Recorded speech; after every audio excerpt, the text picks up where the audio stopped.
This channel does not promote any violent, harmful, or illegal activities. All content provided by this channel is meant for an educational purpose only. যেমনটা তুমি বলছিলে মঞ্জিরা যে প্রথম দফার ভোটের আগে আর ঠিক বাকি মাত্র 48 ঘন্টা নির্বাচন কমিশনের নিয়ম মোতাবেক আজ বিকেলবেলা পর্যন্ত শেষ প্রচার করা যাবে, প্রার্থীরা শেষ প্রচার করতে পারবেন। প্রথম দফার ভোটের আগে আজকেই শেষ প্রচার। উত্তরবঙ্গের 3 কেন্দ্রে 19 এপ্রিল ভোট। আজ বিকেল 5টা পর্যন্ত প্রচারের সময়সীমা। আর শেষ দিনের প্রচারে দিনভর রাস্তায় ব্যস্ত থাকবেন শাসক এবং বিরোধীরা। আমাদের দুই প্রতিনিধি আমাদের সঙ্গে রয়েছেন, রনি চৌধুরী আমাদের সঙ্গে রয়েছেন সুমন কল্যাণ ভদ্র। প্রথমে রনির কাছে যাই। রনি, জলপাইগুড়িতে লাস্ট ল্যাপে প্রচারের ছবিটা আজকে কেমন যদি একটু তুলে ধরো। দেখো সকাল থেকেই কিন্তু প্রার্থীরা প্রচারে নেমে পড়েছেন, যেহেতু প্রথম দফার নির্বাচন হচ্ছে আলিপুরদুয়ার, জলপাইগুড়ি, কোচবিহার জেলা এবং আজকের শেষ দিন বিকেল 5টার মধ্যে সমস্ত প্রচার শেষ করতে হবে। সেই কারণেই কিন্তু জলপাইগুড়ি লোকসভা কেন্দ্রের তৃণমূল প্রার্থী ডাক্তার নির্মল চন্দ্র রায় তিনি কিন্তু সকাল থেকে ধূপগুড়ি পুরসভার বিভিন্ন ওয়ার্ডে কিন্তু বাড়িতে বাড়িতে প্রচার চালাচ্ছেন। এতদিন কিন্তু জেলার অন্যান্য প্রান্তে তিনি প্রচার চালিয়েছেন, কিন্তু নিজের বাড়ির এলাকায় প্রচার কিন্তু সেভাবে করতে পারেননি।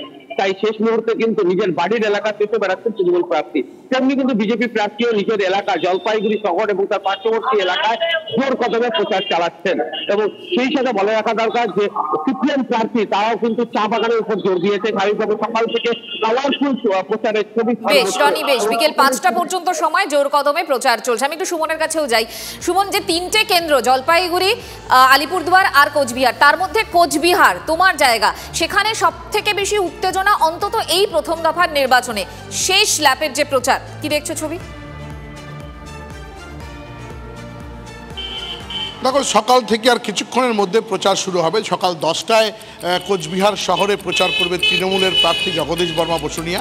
পাশাপাশি নিশীথ প্রামাণিকের বিভিন্ন জায়গায় প্রচার রয়েছে। তবে আজকে রামনবমী, তবে এই রামনবমীর যে প্রচার আমরা দীর্ঘদিন ধরে দেখেছি, বিশ্ব হিন্দু পরিষদ, বজরং দল, বিশেষ করে বিজেপির সঙ্গে যে সমস্ত উইংসগুলো রয়েছে তারা কিন্তু এই রামনবমীকে ঘিরে প্রচারটা করে। কিন্তু এবার তৃণমূল কংগ্রেসও নেমে পড়েছেন রামনবমীর প্রচারে, তাদের এই প্রচারকে, নির্বাচনের প্রচারকে লক্ষ্য করে।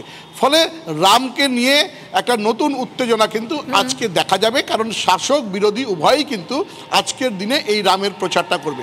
এবং কোচবিহার জেলা যেটা বলছিলে যে অত্যন্ত উত্তেজনা প্রবণ, একেবারেই তাই।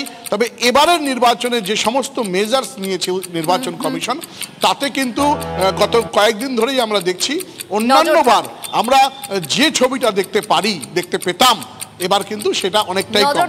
তবে শেষ মুহূর্তের প্রচারে বিজেপি, তৃণমূল কংগ্রেস কেউই কিন্তু। আর এই মুহূর্তের গুরুত্বপূর্ণ খবর, গুজরাটে আপের তারকা প্রচারকের তালিকায় 3 তিহাড়বাসী, কেজরিওয়াল, মনীষ সিসোদিয়া, সত্যেন্দ্র জৈন।